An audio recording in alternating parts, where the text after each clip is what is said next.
मैं राहुल सारस्वत आप सभी का संस्कृत स्पेस के इस यूट्यूब चैनल पर स्वागत करता हूं, सभी का सम्मान करता हूं, अभिनंदन करता हूं। साथियों, आज मैं आप लोगों के बीच सीयूटी पीजी संस्कृत 2024 का जो एंट्रेंस एग्जाम होने वाला है, जो प्रवेश परीक्षा होने वाली है, उसमें क्या सिलेबस रहेगा, क्या पाठ्यक्रम रहेगा, उस पर बात करने वाला हूं।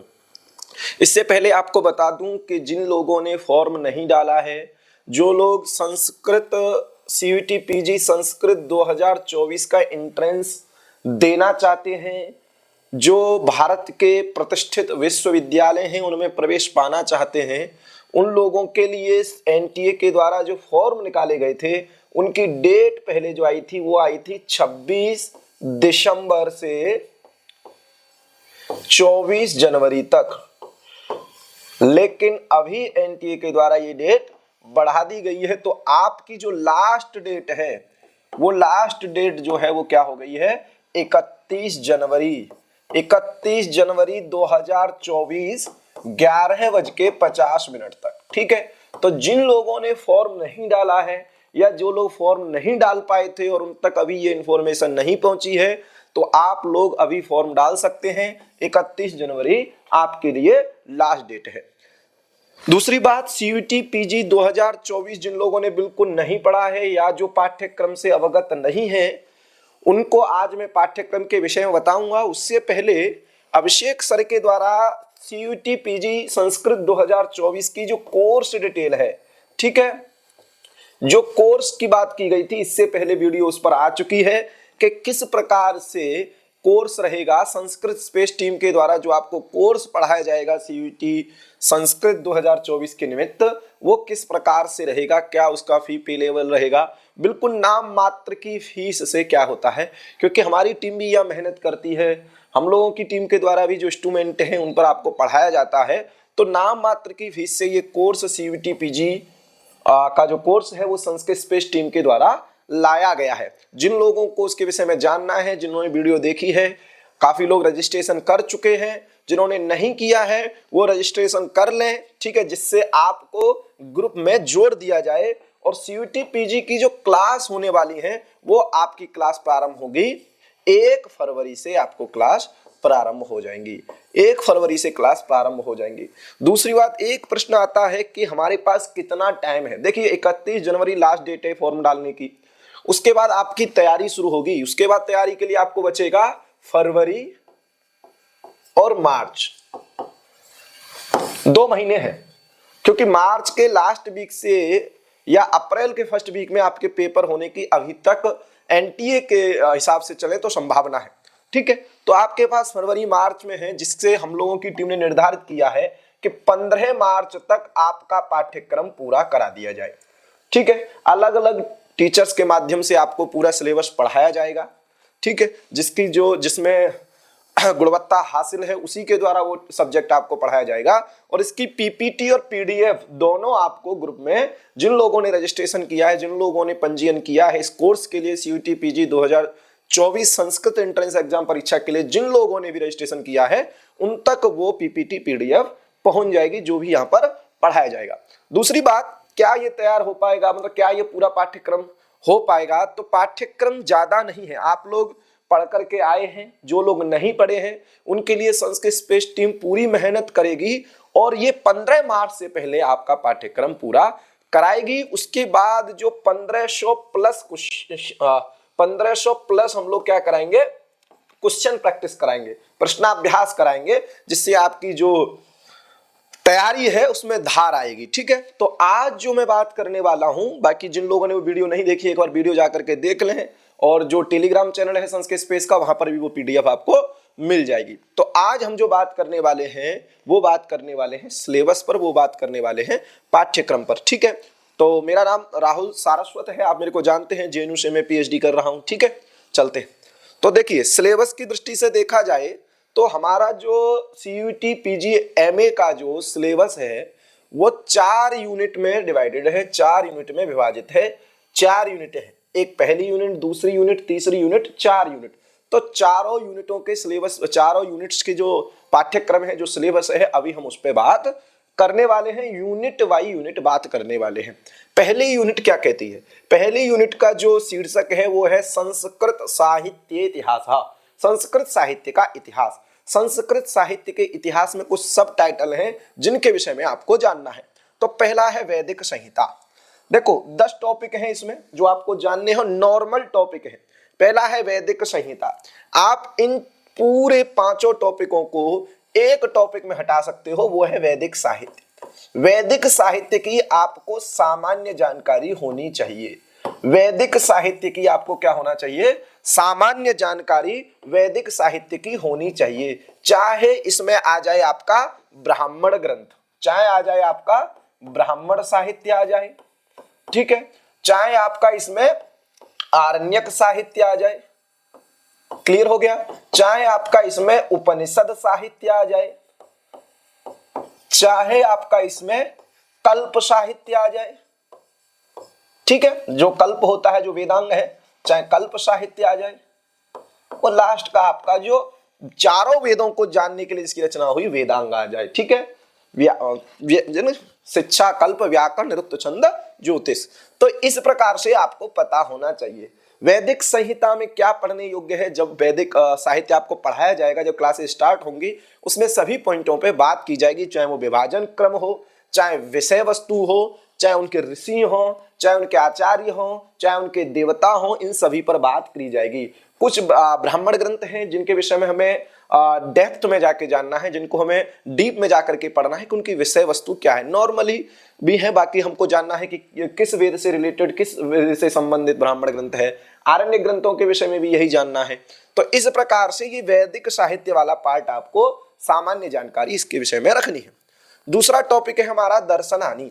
दर्शनानी कहने का मतलब है भारतीय ज्ञान परंपरा में जो षड दर्शन की परंपरा है, जिसको हम आस्तिक दर्शन बोलते हैं, उनके विषय में भी सामान्य जानकारी होनी चाहिए। और अन्य जो षड दर्शन है जिनको हम नास्तिक दर्शन बोलते हैं, उन दोनों विधाओं को, आस्तिक विधा और नास्तिक विधा, दोनों के विषय में हमको जानने हैं। उनके प्रवर्तक कौन है, उनके सिद्धांत क्या है, उनकी प्रमाण मीमांसा क्या है। जैसे हम लोगों ने देखा सांख्य दर्शन, सांख्य दर्शन की प्रमाण मीमांसा क्या है, तत्व मीमांसा क्या है, आचार मीमांसा अर्थात व्यवहारवाद सिद्धांत मीमांसा क्या है, ये सब हमको जानने योग्य बातें हैं।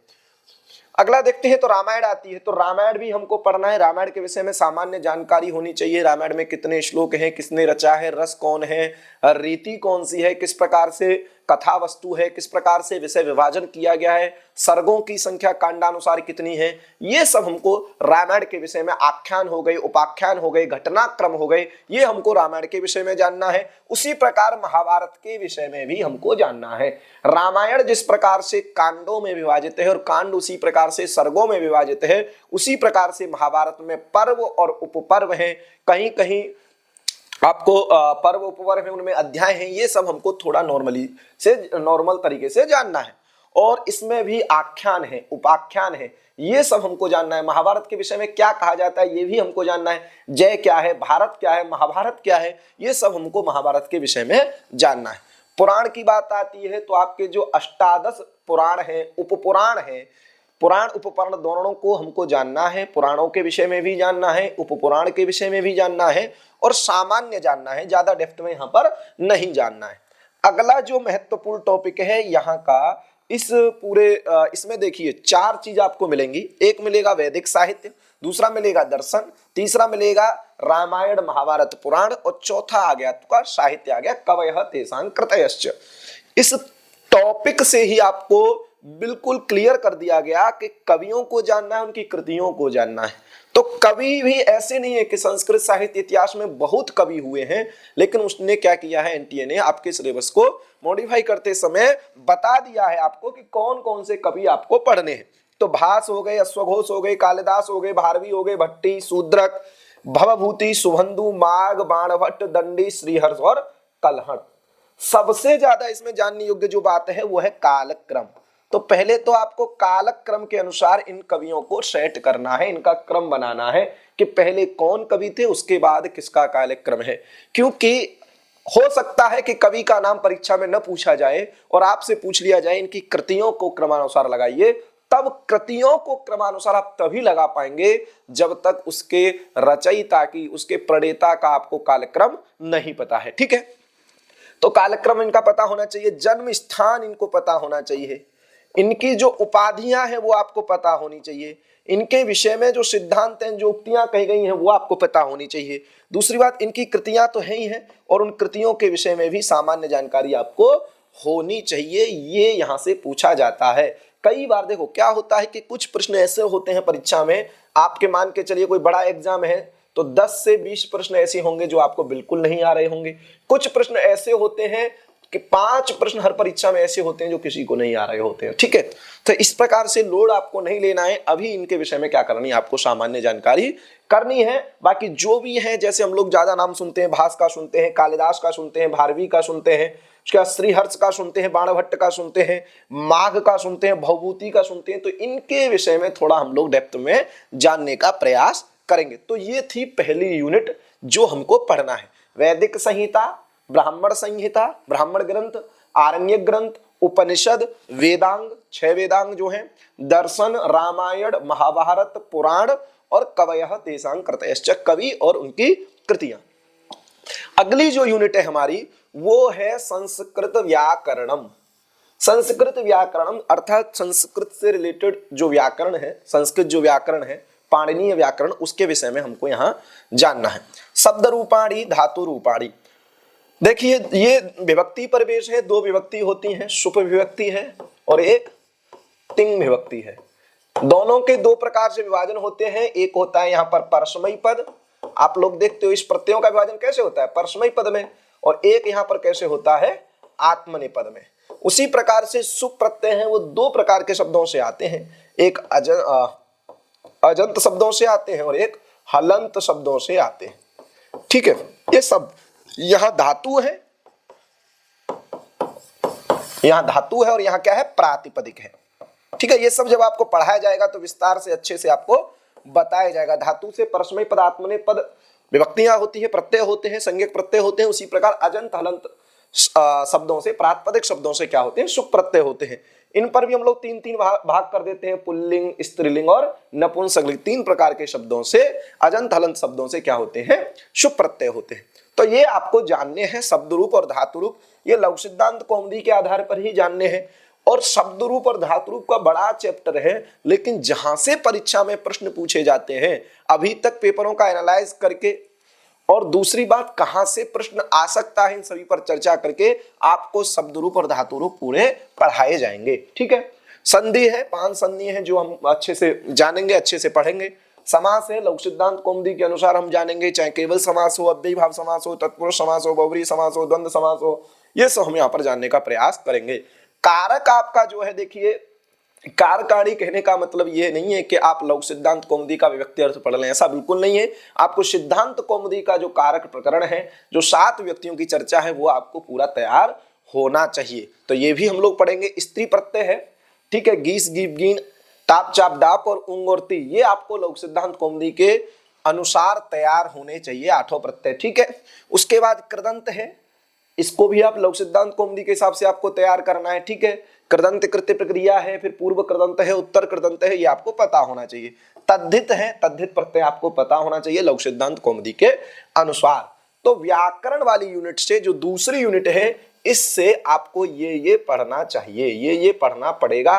और संस्कृत स्पेस टीम के द्वारा जो सिलेबस मॉडिफाई किया गया है, ये सब चीज, जिसका व्याकरण कमजोर है, क्या होता है, जिन लोगों के पास संसाधन नहीं रहे हैं, या जो लोग घर बैठ करके तैयारी के, जो रेगुलर नहीं पढ़ाई की है इससे पहले, चाहे उन्होंने बीए किया हो, चाहे उन्होंने शास्त्री किया हो, या फिर जो लोग परंपरा से पढ़ करके आते हैं, जो लोग गुरुकुल परंपरा से पढ़ के आए हैं, उनका सब्जेक्ट व्याकरण तैयार होता है। लेकिन जो लोग बीए करते हैं, उन लोगों के पाठ्यक्रम में ये सब पूरा नहीं होता है, तो उनका व्याकरण जो विषय होता है वो कमजोर होता है। इसलिए उनके लिए भी हम इस प्रकार से पढ़ाएगी हमारी टीम कि आपको अच्छे से विषय तैयार हो सके। ठीक है, आगे चलते हैं। तो आगे क्या है, आगे है यूनिट 3।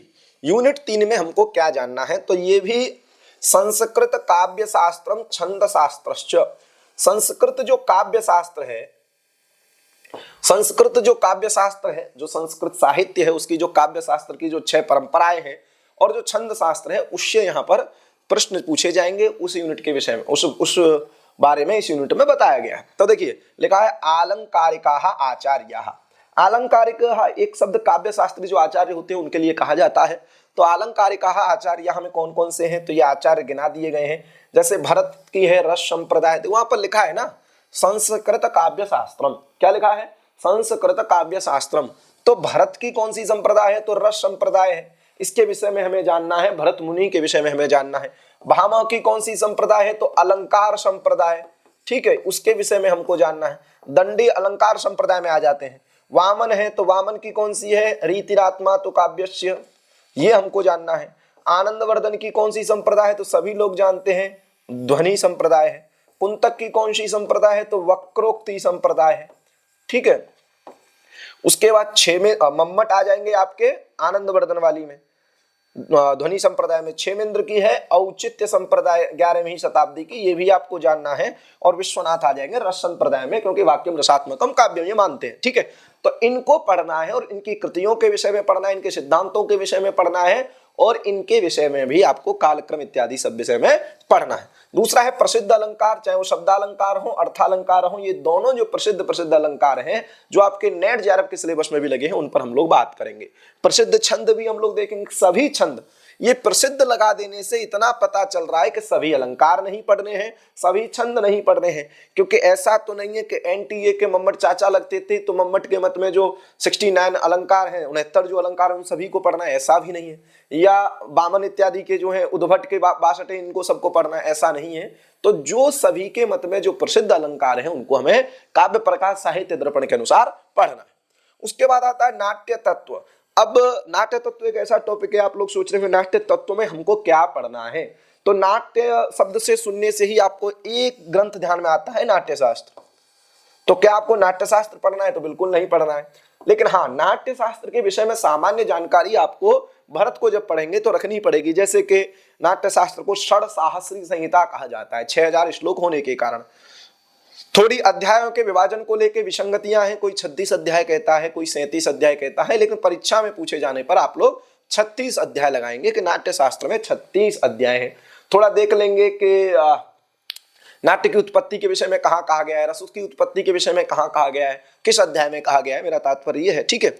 दूसरी बात, जब नाट्य तत्व की चर्चा आती है कि तत्व किसको कहेंगे, तो आप जब नाट्य शास्त्र के 6वें अध्याय में जाएंगे तो वहां पर कहा गया है एक कारिका के माध्यम से, अभी शायद मैं आपको बता देता हूं कि पहले कहा गया है रस, रसा भावा हि अभिनया धर्मी वृत्ति प्रवृत्तयः सिद्धि स्वरास्तथातुद्यम गानम रंगश्च संग्रह। तो पहले बताया रस, तो नाट्य तत्व क्या होता है, एक रस भी नाट्य तत्व होता है। जब रस ही नहीं रहेगा तो कोई नाट्य सफल नहीं है, कोई भी नाट्य कृति या नाट्य मंचन सफल नहीं है। तो रस आपको पता होना चाहिए। रस में क्या है कि भरत मुनि 8 रस मानते हैं, मम्मट 9 रस मानते हैं, विश्वनाथ 9 रस मानते हैं, तो आपको 8 और 9 रस ये आपको पता होने चाहिए। दूसरा आता है, एक हो गया रस, देखिए एक हो गया आपका रस, दूसरा आता है आपका भाव। तो भाव आपको पता होना चाहिए। भाव का तात्पर्य क्या है, तो भाव का तात्पर्य है जैसे स्थायी भाव। स्थायी भाव कितने होते हैं, तो 8 होते हैं, ये आपको पता होना चाहिए। फिर आता है व्यभिचारी भाव, व्यभिचारी भाव 33 होते हैं, ये आपका पता होना चाहिए। उसके बाद आते हैं सात्विक भाव, सात्विक भाव कितने होते हैं, ये भी 8 होते हैं, ये आपको पता होना चाहिए। तो चाहे स्थायी भाव हो, व्यभिचारी भाव हो, चाहे सात्विक भाव हो, ये आपको पता होना चाहिए। उसके बाद आता है अभिनय। तो अभिनय जो होता है, 4 प्रकार का जो अभिनय बताया, चाहे वो आंगिक हो, वाचिक हो, आहार्य हो, सात्विक हो, ये 4 प्रकार का अभिनय आपको पता होना चाहिए। यहीं पर अभिनय से समझ में आता है कौन करता है अभिनय। नायक नायिका करते हैं तो नायक नायिका के विषय में भी सामान्य जानकारी आपको होनी चाहिए। उसके बाद आता है धर्मी। क्या आता है, देखो यहाँ 3 नंबर पे आ गया धर्मी। मैं ऐसे बता देता हूं, बाकी जब आपको पढ़ाया जाएगा तो पूरे पाठ्यक्रम के विषय में अच्छे से वहां पर आपके साथ चर्चा की जाएगी। सभी कक्षाएं लाइव होंगी तो आप लोग प्रश्न भी कर सकते हैं, पूछ सकते हैं। जो प्रश्न का निराकरण लाइव क्लास में नहीं होगा तो अगली क्लास में आपके बीच लाया जाएगा, ठीक है। तो धर्मी है, लोक धर्मी है, नाट्य धर्मी है। उसके आगे चलेंगे तो वृत्तियों की चर्चा है। वृत्ति जो हो गई आपकी कैसी की, आरवटी, सात्वती इत्यादि जो वृत्तियां हैं उनकी प्रवृत्ति हो गई। प्रवृत्ति को जैसे कहते हैं पांचाली, दाक्षिणात्य, मागधी, ये इन वृत्तियों की आपको चर्चा वहां पर होगी। उसके बाद सिद्धि है, दैवीय सिद्धि हो, मानुषी सिद्धि हो। स्वर की बात आती है तो स्वर है षड्ज ऋषभ गांधार मध्य पंचम दैवत निषाद, 7 स्वरों की चर्चा नाट्य में की गई है। उसके बाद आतोद्य की बात आती है तो आतोद्य 4 प्रकार का है। आतोद्य आप लोग, आतोद्य का मतलब ऐसे समझ सकते हैं, ठीक है। आतोद्य तो आप पहली बार सुनेंगे तो समझ में नहीं आएगा, कहेंगे कि आतोद्य क्या होता है नाट्य में। तो आतोद्य का मतलब आप समझ लीजिए वाद्य यंत्र। आतोद्य का मतलब आपको क्या समझ लेना है, वाद्य यंत्र की बात कर रहा है। तो इसमें तत् होता है। तत् का मतलब क्या होता है, जिन वाद्य यंत्रों में तार होता है, ठीक है। आप बहुत से वाद्य यंत्र ऐसे देखते होंगे, वायलिन हो गया, गिटार हो गया, इन सब में क्या होता है, तार होता है, सारंगी हो गया, ये सब क्या होते हैं, तत् वाद्य यंत्र है। दूसरा वाद्य यंत्र की कहते हैं अवनद, अवनद्ध कहिए, अवनद कहिए, तो अवनद्ध वाद्य यंत्र है। आतोद्य के प्रकार है ये। अवनद्ध का मतलब है जिनको पीट पीट के बजाया जाए, चाहे ढोलक हो गया, तबला हो गया, मृदंग हो गया, ये सब अवनद्ध है। तीसरे हैं घन, घन वाद्य यंत्र वैसे जो हम लोग मजीरा होते हैं, झांझ होती हैं, खड़ताल होती हैं, करताल होती हैं, ये सब घन है। चौथा है सुशिर वाद्य यंत्र। तो सुशिर में क्या होता है कि जिन वाद्य यंत्रों को फूंक मार के, बांसुरी इत्यादि, सहनाई इत्यादि, बिगुल इत्यादि, ये शंख इत्यादि, ये सुशिर वाद्य यंत्र है। तो आतोद्य है, ये 4 प्रकार के होते हैं, ये भी हमको जानना है। उसके बाद गान जो होते हैं, गान के विषय में भी हमको जानना है। उसके बाद रंग के विषय में, रंग का मतलब होता है नाट्य मंडप, जो 3 प्रकार के बताए गए, चतुरस्र, त्रयस्र, ठीक है। इस प्रकार से वहां पर जो विकृष्ट, जो 3 प्रकार के नाट्य मंडप बताए गए, उनके विषय में आपको जानना है। तो ये नाट्य तत्व, नाट्य से संबंधित जो भी तत्व होते हैं, 11-12 तत्व, 11 तत्व, उनके विषय में आपको जानना है। अब आती है रस निष्पत्ति। तो रस निष्पत्ति से क्या समझना, निष्पत्ति मतलब उत्पत्ति, तो विभावा अनुभाव व्यभिचार संयोगात रस निष्पत्ति, ठीक है। तो उस रस सूत्र के बारे में जो भरत मुनि द्वारा प्रणीत, भरत मुनि द्वारा उल्लिखित जो रस सूत्र है, उसके विषय में जानना है। किस प्रकार से रस की उत्पत्ति होती है। वस्तुतः भरत मुनि कहते हैं कि जो 4 रस हैं मुख्य, उन्हीं से अन्य 4 रसों की उत्पत्ति होती है। जिस प्रकार से श्रृंगार से हास्य रस की उत्पत्ति होती है, रौद्र रूप से करुण की होती है, बीभत्स से किसकी होती है, आपकी भय की होती है।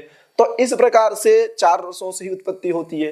रस की उत्पत्ति के विषय में जो 4 मुख्य सिद्धांत हैं, चाहे उत्पत्तिवाद हो, चाहे भुक्तिवाद हो, चाहे अभिव्यक्तिवाद हो, ये सब आपको वहां पर जानना पड़ेगा रस निष्पत्ति के विषय में। बाकी ये आपके हो गए, ठीक है। तो ये आपकी यूनिट 3 बताती है। अब आती है यूनिट 4। यूनिट 4 में कहा गया है ग्रंथ के विषय में, कि संस्कृत साहित्य से संबंधित जो ग्रंथ हैं, उन ग्रंथों को हम नीचे बता रहे हैं। उन ग्रंथों के विषय में आपको जानकारी होनी चाहिए। अभिज्ञान शाकुंतलम के विषय में जो भी सामान्य जानकारी हो सकती है, किसकी कृति है, कौन सा रस है, कौन नायक है, कौन नायिका है, कौन कौन पात्र हैं, क्या कैसे विभाजित है, खंडों में है, उच्छ्वासों में है, अंकों में है, नाटक है, क्या विधा है, महाकाव्य है, ये आपको पता होना चाहिए। हर ग्रंथ के बारे में ये विषय वस्तु आपको पता होना चाहिए। दूसरी बात, इसकी जो मुख्य सूक्तियां हैं, जिनको हम क्या बोलते हैं, सूक्तियां, ये आपको मुख्य जो सूक्तियां हैं, वो आपको जो इंपॉर्टेंट है, वो आपको पता होना चाहिए। देखो, सूक्तियां आपको सबकी पता होना चाहिए, ठीक है। जितने भी ग्रंथ लगे हैं, उनकी इंपॉर्टेंट सूक्तियां हैं, वो आपको पता होनी चाहिए। मंगलाचरण सबका पता होना चाहिए। अगर नाट्य है ग्रंथ है, मतलब नाटक ग्रंथ है या कोई रूपक ग्रंथ है, तो उनके भरत वाक्य भी आपको पता होने चाहिए। मेघदूत के विषय में सामान्य जानकारी होनी चाहिए। श्रीमद् भगवद गीता की जब बात करते हैं तो 18 अध्याय हैं। उपजीव्य क्या है, तो भीष्म पर्व है महाभारत का, वहां कितने अध्याय से लेकर के कौन से अध्याय तक ये कहा गया है। दूसरी बात, 18 अध्यायों के जो नाम है, अर्जुन, विषाद, योग, सांख्य योग, इस प्रकार से जो नाम है वो आपको पता होने चाहिए। भर्तृहरि कृत नीति शतक को आपको पता होना चाहिए। 100 श्लोक हैं, इन 100 श्लोकों में मंगलाचरण क्या है, और इनकी देखो ये 2 चीज है, भर्तृहरि और हितोपदेश, दोनों में सुभाषित है, ठीक है, व्यावहारिक सुभाषित है, ठीक है, लोक मुहावरे जैसे सुभाषित हैं। तो दोनों के विषय में आपको अच्छे से जानकारी होनी चाहिए, क्योंकि यहाँ कंफ्यूजन होने लगेगी। दोनों सीख दे रहे हैं, आप कहेंगे हितोपदेश में भी कहानियों की तरह, यहाँ पर भी यही चीज है, और नीति शतक में भी नीति की यही व्यवहारिक चीज है। तो वहां पर आपको कंफ्यूजन ना हो, इसलिए आपको ये भी पढ़ना पड़ेगा। और ये पूरी संस्कृत स्पेस टीम के द्वारा जो पाठ्यक्रम है, वहां पर आपको सब पढ़ाया जाएगा। तो ये है आपका 4 यूनिटों में सिलेबस। उसके बाद अगर मैं चर्चा करूं तो ये देखिए, जो हमारी स्ट्रेटजी रहेगी, जो हम लोगों के द्वारा संस्कृत स्पेस यूट्यूब चैनल के द्वारा जो आपको पाठ्यक्रम पढ़ाया जाएगा, उसमें आप लोग देखेंगे तो आपको पता चलेगा, ठीक है। जो आप देखेंगे तो आपको पता चलेगा। देखिए क्या क्या है, तो तो पूरा पाठ्यक्रम परीक्षा से पहले आपको पढ़ा दिया जाएगा। ठीक है। दूसरी बात, प्रत्येक रविवार को प्रश्नाभ्यास रहा करेगा। प्रश्नाभ्यास का मतलब है कि जो भी आपको हफ्ते में पढ़ाया जाएगा तो उसके रिकवरी के लिए, अर्थात उसकी आपके अंदर मेमोरी में बना रहे, इसके लिए प्रत्येक रविवार को उससे प्रश्नों का अभ्यास कराया जाया करेगा। जो गत प्रश्न पत्र है, आपको पता है 2 ही CUT-PG के द्वारा एग्जाम हुए हैं अभी तक, उनका अभ्यास आपके बीच आ ही जाएगा कुछ दिनों में।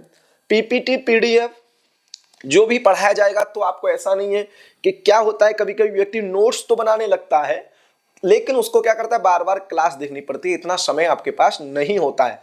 तो आप जैसे कहेंगे, या तो क्लास से पहले आपको नोट्स मिल जाएगा या क्लास के बाद आपको नोट्स मिल जाएंगे। तो PPT या PDF फॉर्मेट में जो भी मटेरियल सामग्री होगा, जिस भी फॉर्मेट में होगा, आपको प्राप्त हो जाएगा। प्रवेश तक व्यक्तिगत सलाह है। हमारी टीम के जो भी मेंबर हैं उनका ग्रुप के माध्यम से या कॉन्टैक्ट नंबर के माध्यम से आप सीधे उनसे सलाह ले सकते हैं। और जो विषय में कमजोर छात्र हैं, जैसे मैंने अभी बताया कि जिन लोगों की व्याकरण कमजोर है, जिनका साहित्य कमजोर है, जिनको समझ में नहीं आ रहा, तो वो अलग से समय लेकर के भी पढ़ सकते हैं, उसके लिए कोई शुल्क आपको नहीं देना है। ठीक है। उसके बाद बात करते हैं और क्या रहने वाला, जैसे टेस्ट सीरीज है, टेस्ट सीरीज के विषय में क्या कहना है तो देख लेते हैं एक बार। टेस्ट सीरीज में देखो 1500 प्लस प्रश्नों का अभ्यास आपके बीच रहेगा। ये ऑनलाइन ऑफलाइन दोनों माध्यम से होगा। जो लोग ऑनलाइन लेना चाहते हैं वो ऑनलाइन रजिस्ट्रेशन कर सकते हैं, जो लोग ऑफलाइन लेना चाहते हैं वो ऑफलाइन रजिस्ट्रेशन कर सकते हैं। प्रत्येक यूनिट से संभावित प्रश्न रहेंगे। ऐसा नहीं है कि एक ही यूनिट से हम लोगों ने प्रश्न डाल दिए, 1000 डाल दिए हम लोगों ने पहले यूनिट से, 500 प्रश्न डाल दिए आपके अन्य यूनिटों से, तो ऐसी बात नहीं है। पूरे जो 4 यूनिट हैं आपके पाठ्यक्रम की, वो चारों यूनिटों से इस 1500 प्रश्न रहेंगे।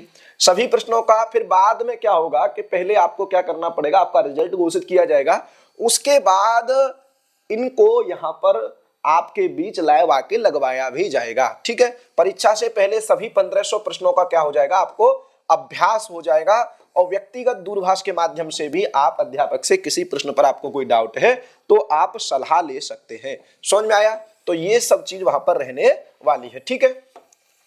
आगे चलते हैं। उसके बाद देखो यहाँ फीस के, वैसे आपको पता है इसकी वीडियो आ चुकी है तो यहाँ पर हमको बात ज्यादा नहीं करनी है।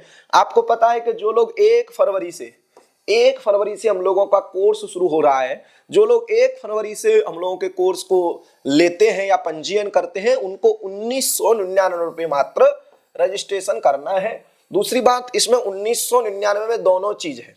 ठीक है। आपकी टेस्ट सीरीज भी है और आपका पूरा कोर्स भी है। दोनों चीज आपको 1999 में यहां पर करनी है। पाठ्यक्रम में टेस्ट सीरीज भी सम्मिलित रहेगी, आप देख सकते हैं। 21 जनवरी से 31 जनवरी तक 50% छूट है। इसका मतलब ये कोर्स आपको 999 में मिल जाएगा।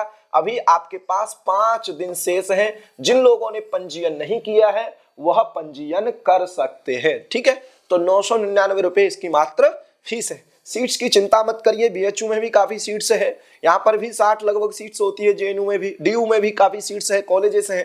तो आप सीट्स की चिंता मत करिए। बहुत लोगों के प्रश्न आए थे कितनी सीट्स है, कितनी सीट्स है। अरे हर जगह एक सीट तो होगी, आपको एक सीट से मतलब है। ठीक है। आपको कोई व्यक्ति है वो अपनी व्यक्तिगत परीक्षा दे रहा है, उसको ये थोड़ी नहीं है कि मेरे परीक्षा देने से 4 व्यक्तियों का और हो जाएगा, तो उसके परीक्षा देने से उस एकमात्र का होना है, तो उसको अपनी पूरी ताकत लगानी है कि मैं अपना कैसे बेहतर दे पाऊं। ठीक है। तो ये सब मत पूछा करिए कि कितनी सीट्स है क्या है, ये सब नहीं, क्योंकि आप अपना बेहतर करिए, क्योंकि आपको एक्सपीरियंस मिलेगा। ठीक है। और ताकत पूरी लगाएंगे तो आपका सिलेक्शन पक्का है। ठीक है। क्योंकि आपके अंदर आप सोचते हो कि यहाँ तो 2 ही सीट है, मैं क्या करूंगा, फिर आपकी परीक्षा की जो तैयारी है वो कमजोर पड़ जाती है। ठीक है। उसमें वो ताकत नहीं रहती है। तो छूट मिलेगी और ये 50% का जो ऑफ करने पे प्राइस रहेगा वो क्या रहेगा, 999 रुपए रहने वाला है। तो ये आपको पता होना चाहिए। ठीक है। उसके बाद हम लोग बात करेंगे आगे चलते हैं। आगे जो है ये आपको पता ही है, 50% ऑफ चल रहा है। कब तक चल रहा है, तो 21 जनवरी से 31 जनवरी तक है। 999 रुपए प्राइज है। जो लोग टेस्ट सीरीज लेना चाहते हैं उनको कोर्स नहीं चाहिए, सिर्फ उनको क्या करना है, 1500 क्वेश्चन लगाने। तो 2 ऑप्शन है इसमें, या तो आप ऑनलाइन लगाएं और या आप ऑफलाइन लगाएं। ऑफलाइन 1500 क्वेश्चन आपको ऐसा नहीं, आप सोच रहे होंगे कि एक ही दिन ऑफलाइन जाके 1500 लगाने, ऐसा नहीं है। संस्कृत स्पेस उसके लिए व्यवस्था करेगा, आपको 2 दिन 3 दिन 5 दिन जैसे भी होगा वहां पर आपको प्रश्न लगवाने के लिए बुलाया जाएगा। 2 जगह इसका सेंटर रहने वाला है, एक है आपका वाराणसी और एक है आपका दिल्ली, ठीक है। तो 2 जगह सेंटर रहने वाला है, ठीक है। अब जो ऑनलाइन लगाना चाहते हैं, जिनको कोर्स नहीं चाहिए, जिनको ऑनलाइन टेस्ट सीरीज लगानी है, उनके लिए मात्र 499 रुपए में पूरे 1500 क्वेश्चन मिल जाएंगे, ठीक है। उसके बाद ऑफलाइन वालों के लिए है 999, जो ऑफलाइन देना चाहते हैं, ठीक है। क्योंकि उनकी व्यवस्था सब करना, पेपर तैयार कराना, क्योंकि 1500 क्वेश्चन पेपर शीट आपको तैयार कराना, तो आपका पैसा आपके ही पेपरों में लग जाएगा, आपकी व्यवस्था में लग जाएगा, ठीक है। तो ये आपकी पूरी यहां पर क्या होने वाला है, ये होने वाला। और दूसरी बात, ये सबसे महत्वपूर्ण बात है कि आपको कोई डाउट हो तो ये 2 नंबर आपकी स्क्रीन पे दिख रहे होंगे, ठीक है। ये 2 नंबर आपकी स्क्रीन पे दिख रहे होंगे। आप यहां पर क्या कर सकते हो, कॉल करके कोई भी क्वेरी करनी हो, कोई भी जानकारी चाहिए, तो ये है 9452889360, दूसरा है 9648807820। तो ये आप कॉल करके पूछ सकते हैं, या आप कॉल नहीं कर पा रहे हैं तो मेल कर सकते हैं sanskrit-8@gmail.com। और हमारा संस्कृत स्पेस यूट्यूब चैनल है, उसको आप ज्वाइन करिए, सब्सक्राइब करिए। तो ये रहा पूरी चर्चा। दूसरी बात ये है कि 1 फरवरी से जब क्लासेस शुरू होंगी तो ये क्लास आपके बीच लाइव आएंगी, जिससे आप संवाद भी कर सकते हैं। जहां कहीं आपको डाउट है, क्लास में कोई प्रश्न आ रहा है आपके बीच में, तो आप तभी पूछ सकते हैं, तो उनका भी आपको डाउट क्लियर भी कराया जाएगा। दूसरी बात, आप फोन के माध्यम से, दूरभाष के माध्यम से भी संपर्क किसी भी टीचर से कर सकते हैं, ठीक है। तो 1 फरवरी को मिलते हैं। 1 फरवरी से आपकी क्लासेस शुरू होंगी।